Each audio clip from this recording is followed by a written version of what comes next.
Ketika Ia mengatakan segala sesuatu aku cakap menanggung diam-diam memberikan kekuatan kepadaku, berarti selama 32 tahun ini sebetulnya aku tidak tahan, sebetulnya aku tidak kuat, tetapi karena Dia yang memberikan kekuatan kepadaku, aku bisa beri tegak, tidak goncang di dalam pelayananku, di dalam kehidupanku, di dalam imanku. Ketika Dia mengatakan segala sesuatu aku cakap menanggung dan Dia yang memegang aku, sebetulnya Paulus sedang mengakui satu hal yang sangat indah. Dia mau berkata, Tuhan, di hadapan Tuhan aku Paulus tidak tahu apa-apa. Di hadapan Tuhan yang bangkit aku Paulus tidak bisa apa-apa. Di hadapan Tuhan yang bangkit aku Paulus tidak punya apa-apa. Di hadapan Tuhan yang bangkit aku Paulus tidak ada apa-apanya. Aku tidak lebih seperti sarung tangan. Seindah-indahnya sarung tangan, dia tidak pernah bisa berfungsi tanpa ada sepasang tangan di dalamnya. Kehidupan Paulus seperti sarung tangan yang kosong dibawa pada Tuhan yang bangkit ini, sehingga kuasa kebangkitan itu masuk di dalam diri Paulus dan berfungsi selama 32 tahun, dapat beri tegak di dalam pelayanan. Paulus pernah disesat, didera, dihina, dikejar-kejar, diancam, dimasukkan ke dalam penjara. Ini pengalaman yang tidak mudah, tetapi ia bertahan. Ia mengatakan tentang visi yang surgawi itu, tidak pernah aku tidak setia. Aku tidak mengingkari pelayanan itu. Kekuatan 38 tahun datang dari Allah yang bangkit dari kematian. Dia mengatakan sudah mencapai garis akhir. Kehidupannya pun bertahan. Hidup Rasul Paulus tidak enak. Kadang-kadang kedinginan, kadang-kadang kelaparan. Dia tidak tinggal di kondominium. Dia tidak mengendarai Mercy. Perjalanannya penuh dengan tantangan. Bahaya di sungai, bahaya di darat. Kehidupan yang tidak enak. Tetapi goncangan dalam kehidupannya tidak menyebabkan Paulus frustrasi dan undur. Kita bisa bayangkan di dalam kehidupannya, dia mengatakan, aku tahu apa artinya kekurangan, tapi aku juga tahu apa artinya kecukupan. Dalam segala dimensi dia bisa bertahan kuat. Dia bukan malaikat, tetapi dia mengandalkan Kristus Yesus yang bangkit dari kematian itu, yang memberikan kekuatan kepadanya, yang menyebabkan ia tahan tidak goncang di dalam kehidupan. Dia katakan, hidupku bukan aku lagi, tapi Kristus yang hidup di dalam aku.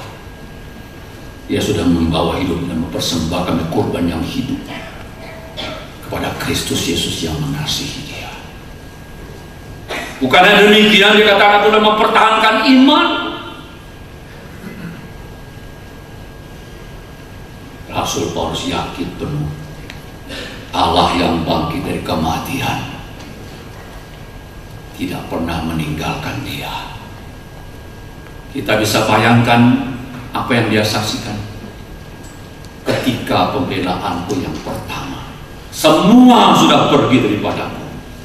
Kalau hanya ayat itu berhenti sampai di sana, maka Paulus tidak punya harapan, kita pun tidak punya harapan.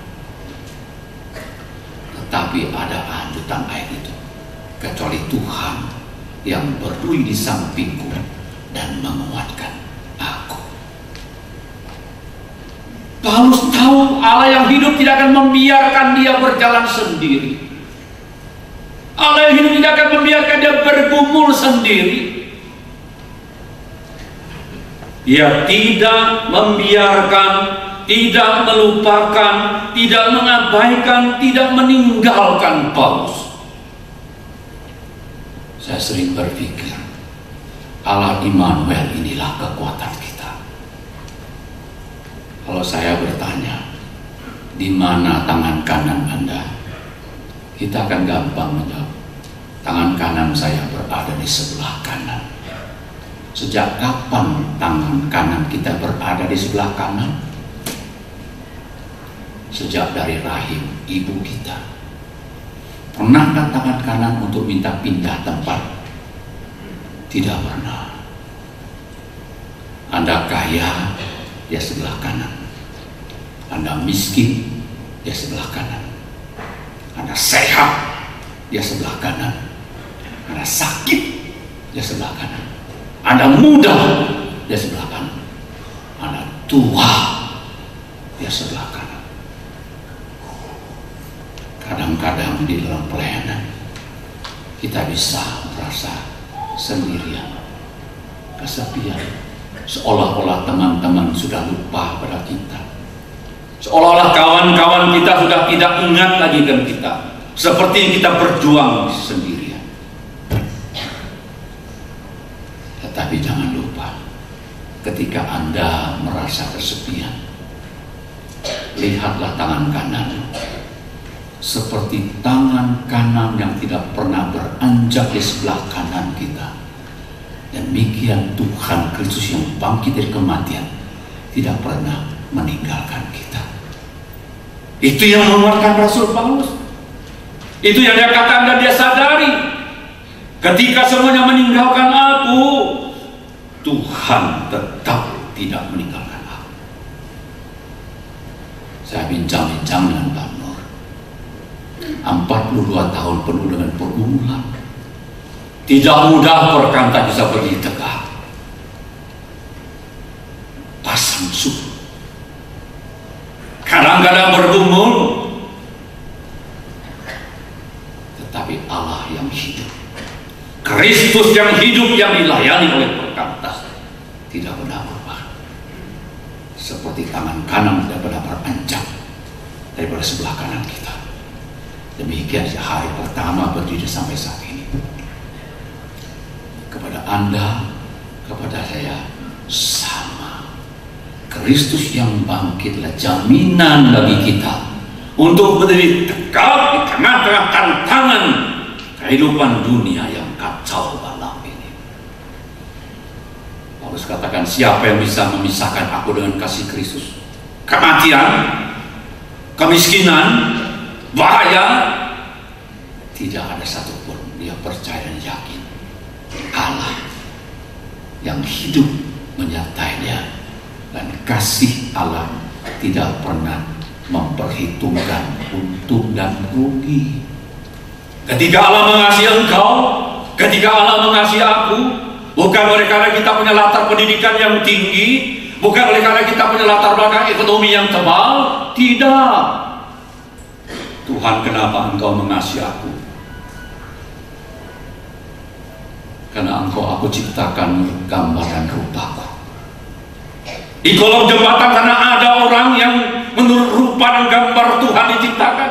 Di desa ada mereka yang diciptakan gambar dan rupa Allah. Di kondominium ada. Termasuk kita semua. Kasihnya tidak pernah memperhitungkan untung rugi. Jikalau kasih Kristus memperhitungkan untung rugi, dia tidak akan lahir di balongan. Surga indah, mulia, baik.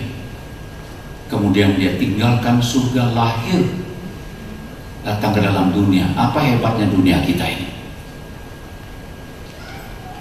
Tetapi dia tukar guling dunia dengan surga dengan dunia. Kenapa Tuhan? Karena engkau ada di sini. Karena engkau ada di sini. Karena engkau ada di sini. Dia tinggalkan surga, datang dalam dunia. Dia raja atas segala raja, tinggal di istana. Lahir di palungan. Apa hebatnya palungan? Sempit, sesak. dibandingkan dengan istana. Terlalu jauh. Kenapa Tuhan Engkau mau lahir? Karena Engkau raja atas segala raja dulu dan tahtanya. Dia tanggalkan mahkota, tanggalkan jubahnya, turun dari tahtanya, berjalan naik ke bukit Golgota, mati di atas kayu salib di sana. Apa hebatnya salib kalau dibandingkan dengan tahta? Kenapa Tuhan? Karena aku mengasihi Engkau, karena aku sayang kepadamu. Itu yang menyebabkan Dia mengasihi kita. Itu yang menyebabkan Paulus bisa tahan dan kuat, karena dia yakin bahwa kasih yang seperti ini tidak akan berubah. Itu yang menyebabkan dia bertahan, kuasa kebangkitan dia tahan. Bapak Ibu sekalian, tragedi yang paling besar dalam sejarah umat manusia itu apa sih? Tsunami yang terjadi di Aceh, betul, itu sebuah tragedi kemanusiaan yang menyedihkan sekali. Dalam waktu yang singkat ratusan ribu orang meninggal. Suami kehilangan istri, istri kehilangan suami, anak kehilangan orang tua kehilangan anak, anak saudara kehilangan saudara. Terjadi perpisahan yang menyedihkan. Tetapi apa yang terjadi di Aceh? Gempa, lalu kemudian tsunami, tidak dirasakan di Sidoarjo. Gempa yang terjadi di Jogja menggetarkan, menghancurkan, bahkan ada desa 95% rata jadi tanah. Tragedi. Gempa yang menghantam Nias, tidak boleh 1.800 gereja yang rusak, 1.500 gereja yang rata dengan tanah. Tragedi. Tetapi itu bukan yang terbesar. Tragedi yang paling besar yang terjadi dalam sejarah umat manusia terjadi di kitab Kejadian pasal 3. Di sana terjadi tragedi kemanusiaan yang paling hebat. Bukan hanya mempengaruhi satu bangsa, tapi seluruh bangsa. Bukan hanya mempengaruhi satu kota, tapi seluruh kota di dunia ini, dari kota sampai ke desa. Karena pemberontakan manusia. Manusia melanggar kehendak Tuhan. Manusia memberontak kepada Tuhan, dibelenggu oleh dosa. Baru ditanya, siapa yang bisa menyelesaikan masalah dosa? Ekonom Amerika, RRC tidak bisa, karena mereka pun kena masalah dosa. Bukan hanya manusia dibelenggu oleh dosa, tetapi murka Allah ada di atas manusia. Siapa yang bisa menghindarkan manusia dari murka Allah? Tidak ada. Kan manusia menjadi seteru dengan Allah. Siapa yang bisa mendamaikan manusia dengan Allah? Tidak ada, kecuali Yesus Kristus yang bangkit dari kematian. Kecuali Yesus Kristus orang Nazaret yang lahir di palungan itu, yang mati atas kayu salib itu dan bangkit dari kematian itu, Dia bisa membebaskan manusia dari belenggu dosa. Dia yang bisa menghindarkan manusia dari murka Allah, dan Dia yang mendamaikan manusia dengan Allah.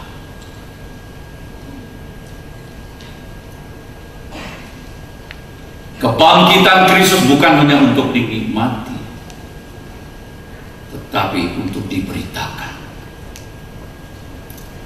Bapak Ibu sekalian, saya ingin membagikan sebuah artikel yang pernah saya baca beberapa tahun yang lalu.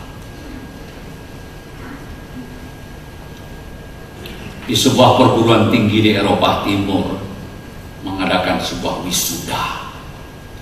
Wisuda yang sangat-sangat hebat sekali. Karena pada hari itu seorang mahasiswa yang sangat brilian sekali akan mendapat penghargaan kunci emas yang belum pernah terjadi di perguruan tinggi tersebut. Ketika hari H, maka undangan itu semua datang, 1000 undangan memenuhi ruang itu.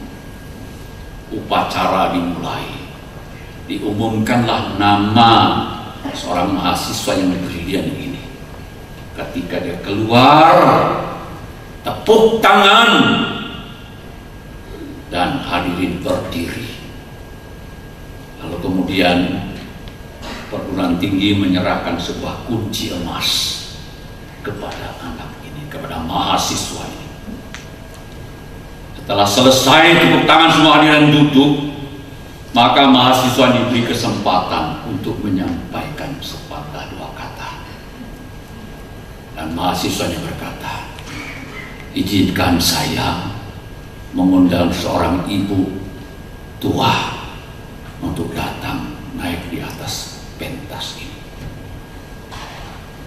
Orang mulai melihat dari depan siapa gerangan ibu yang diundang ini, siapa gerangan ibu yang istimewa diundang ini.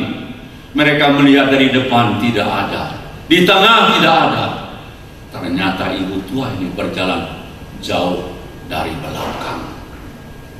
Pakaian sederhana, tidak ada gelang, tidak ada rantai emas yang menghiasi dirinya. Dia berjalan pelan-pelan naik ke podium. Maka mahasiswa ini mulai berkata, saya sejak umur 5 tahun, papa sudah meninggal,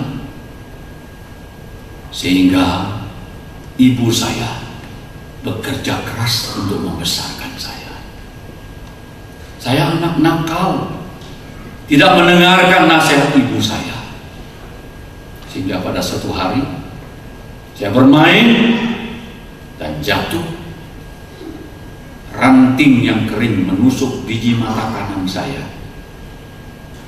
Saya mendengar jeritan ibu yang tidak pernah hilang dan selalu mengiang-iang di telinga saya sampai hari ini. Dia memanggil nama saya dan dia berkata, jangan khawatir nak, ibu akan berusaha apapun nilainya untuk menolong engkau. Kemudian artikel melanjutkan,